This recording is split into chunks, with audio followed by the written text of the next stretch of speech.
দিল্লির সরকারি বাসভবনের শীতাতপ নিয়ন্ত্রিত ঘরে বসে আছেন নরেন্দ্র মোদী। এয়ার কন্ডিশনের কুয়াশা জানালার কাছে ঝাপসা ছায়া ফেলছে, অথচ ঘরের ভেতর মোদীজির কপাল ঘামে ভিজে উঠছে। তার মনে হচ্ছে চারপাশের দেয়ালগুলো যেন ক্রমশ সংকুচিত হয়ে তাকে চেপে ধরছে।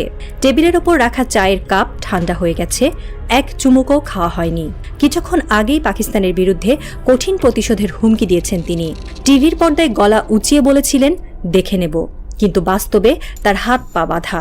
অন্যদিকে বাংলাদেশে অশান্তির জাল বিছিয়ে প্রতিবেশীকে দুর্বল করার ছক করলেও এখন সেই জালই ভারতের অখণ্ডতাকে টুকরো করে ফেলার হুমকি হয়ে দাঁড়িয়েছে। ভারতীয় সংবাদ মাধ্যমের সাম্প্রতিক প্রতিবেদনগুলোতেই এখন সতর্কবার্তা। মোদির বিপজ্জনক খেলায় উত্তর পূর্ব ভারতের সীমান্তবর্তী অঞ্চলগুলো অস্থিতিশীলতার মুখে। ভারতীয় নিরাপত্তা বিশ্লেষক ব্রহ্মচালানির মতে, প্রতিবেশী রাজনীতিতে সামান্য ভুল চাল ভারতের অভ্যন্তরীণ নিরাপত্তার ওপর বড় ধরনের প্রভাব ফেলতে পারে। মোদির মাথায় যেন হাতুড়ির মতো শব্দ বাজতে থাকে, কিছুই ভালো লাগছে না। ভারতীয় মিডিয়া আবারও পুরনো কৌশল নিয়েছে। তাদের সাম্প্রতিক দাবি, দক্ষিণ এশিয়ার মানচিত্র বদলে যাচ্ছে আর বাংলাদেশ এই পরিবর্তনের চালক। ইন্ডিয়া.কমের প্রতিবেদনে বলা হচ্ছে, বাংলাদেশ মিয়ানমারের রাখাইন প্রদেশে একটি খ্রিস্টান দেশ গড়ার ষড়যন্ত্রে যুক্ত, যার পেছনে রয়েছে আমেরিকার অর্থ ও রাজনৈতিক সমর্থন। এই অভিযোগের পেছনে শেখ হাসিনার একটি পুরনো বক্তব্য টেনে আনা হয়েছে, যেখানে তিনি সতর্ক করেছিলেন বাংলাদেশ ও মিয়ানমারের মাঝখানে একটি খ্রিস্টান দেশ গঠনের পরিকল্পনা রয়েছে। যদিও হাসিনা তখন সরাসরি কোনো দেশের নাম উল্লেখ করেননি, ভারতীয় মিডিয়া তা আমেরিকার ঘাড়ে চাপিয়ে বাংলাদেশকে ষড়যন্ত্রকারী বানানোর চেষ্টা করছে। কিন্তু বিশ্লেষকরা বলছেন, রাখাইনে খ্রিস্টানদের সংখ্যা এত নগণ্য যে সেখানে খ্রিস্টান রাষ্ট্র গড়ার ধারণা অবাস্তব। রাখাইনের জনসংখ্যার ৭৫% বৌদ্ধ, ২৩% মুসলিম আর খ্রিস্টান মাত্র ১.৫%। এই বাস্তবতাই ভারতীয় মিডিয়ার ষড়যন্ত্র তত্ত্বকে প্রশ্নবিদ্ধ করে। ভারতীয় প্রশাসনের আসল আতঙ্ক রাখাইন নয়, বরং নিজেদের শরীরের ভেতরে ঘূর্ণায়মান আগ্নেয়গিরি, উত্তর পূর্বাঞ্চল। নাগা, মিজো, খাসি এ সমস্ত জাতিগোষ্ঠী ইতিহাস থেকেই দিল্লির শাসন মানতে চায়নি। আজকের দিনে সেই পুরনো ক্ষোভ নতুন প্রাণ পেয়েছে। হিন্দুত্ববাদী আগ্রাসনের বিরুদ্ধে এই অঞ্চলের তরুণরা আরও সংগঠিত হচ্ছে। নতুন প্রজন্মের একটি বড় অংশ মনে করে দিল্লি তাদের কণ্ঠ রোধ করেছে। তাদের সংস্কৃতি, ভাষা, ধর্ম ধ্বংসের ষড়যন্ত্র চলছে। বিশিষ্ট কৌশল বিশ্লেষক লেফটেন্যান্ট জেনারেল H.S. পানাগ সম্প্রতি বলেছেন, উত্তর পূর্ব ভারত বারদের স্তূপের ওপর বসে আছে। দিল্লি যদি এখনও বুঝতে না পারে, তবে সেই আগুন সীমান্ত পেরিয়ে গোটা দেশের শরীরে ছড়িয়ে পড়বে। রয়ের গোপন প্রতিবেদন তুলে ধরে দেখা গেছে, মিজোরাম এবং নাগাল্যান্ডে বহু এনজিও, চার্চ এবং ছাত্র সংগঠন পশ্চিমা শক্তির সঙ্গে গোপন যোগাযোগ রাখছে। বিশেষত মার্কিন মানবাধিকার সংস্থাগুলো স্বাধীনতা, আত্মনিয়ন্ত্রণ ইত্যাদি স্লোগান ছড়িয়ে দিল্লির কর্তৃত্বকে প্রশ্নবিদ্ধ করছে। একজন অভিজ্ঞ নিরাপত্তা উপদেষ্টার নাম প্রকাশ না করার শর্তে বলেছেন, যদি উত্তর পূর্বে কোনো এক রাজ্য স্বাধীনতার ঘোষণা দেয়, দিল্লির পক্ষে পুরো অঞ্চল ধরে রাখা অসম্ভব হয়ে পড়বে। চীনা থিঙ্ক ট্যাঙ্ক ঝাং ইউয়াং সতর্ক করেছেন, উত্তর পূর্ব ভারতের বিশৃঙ্খলা চীনের জন্য একটি স্বর্ণালী সুযোগ, বিশেষ করে ভারতের ভূ রাজনৈতিক বিস্তার ঠেকানোর ক্ষেত্রে। এই বাস্তবতার ভেতর মোদী সরকার যেন এক দোদুল্যমান দড়ির উপর হাঁটছে, এক পা ফসকালেই মহা বিপর্যয়।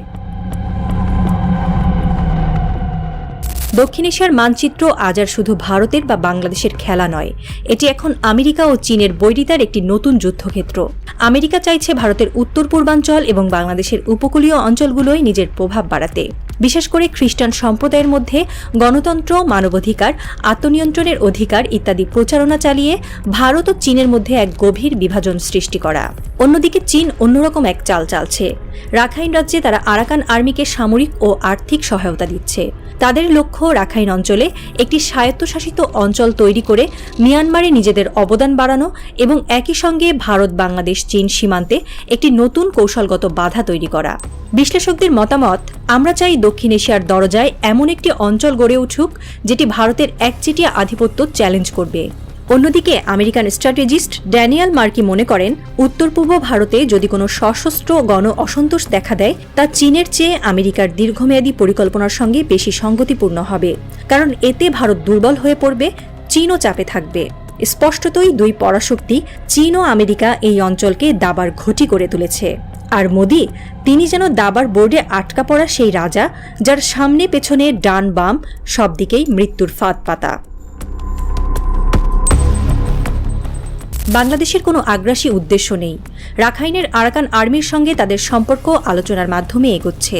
মাছ ধরার নৌকা থেকে বাণিজ্য, সব ক্ষেত্রে পারস্পরিক সহযোগিতা রয়েছে। আরাকান আর্মি রোহিঙ্গাদের প্রত্যাবর্ষণের জন্য ইতিবাচক সাড়া দিয়েছে। তাহলে যুদ্ধের সম্ভাবনা কোথায়? ভারতীয় মিডিয়ার দাবি যে বাংলাদেশ আরাকান আর্মির বিরুদ্ধে লড়বে, তা বাস্তবতাবিহীন। বাংলাদেশের কোনো ভূখণ্ড তো দাবি নেই, আর ভূ রাজনৈতিক দ্বন্দ্বও নগণ্য। এই অভিযোগ ভারতের নিজস্ব ভয়ের প্রতিধ্বনি মাত্র। দিল্লির সেই শীতাতপ নিয়ন্ত্রিত ঘরে মোদি এখনও বসে আছেন। ঘড়ির কাঁটা টিকটিক করে এগিয়ে চলছে, কিন্তু তার মনে সময় যেন থেমে গেছে। পাকিস্তানের বিরুদ্ধে তার হুমকি শুধুই শব্দের ফানুস, বাস্তবে কিছুই ঘটছে না। বাংলাদেশে অশান্তি ছড়ানোর পরিকল্পনা তার পায়ে বুমেরাং হয়ে ফিরে এসেছে। ভারতের উত্তর পূর্বাঞ্চল থেকে শুরু করে সীমান্তবর্তী অঞ্চলগুলো অস্থিরতার ছায়ায় ঢেকে যাচ্ছে। তিনি যে জাল বিছিয়েছিলেন, তাতে তিনি নিজেই আটকে গেছেন। হুমায়ুন আহমেদের উপন্যাসের মতো এই গল্পে মোদি এখন সেই চরিত্র যার হাত থেকে সবকিছু ফসকে যাচ্ছে। চোখের সামনে ভারতের অখণ্ডতার মানচিত্রে যেন ফাটল ধরছে। তিনি শুধু অসহায় দর্শক।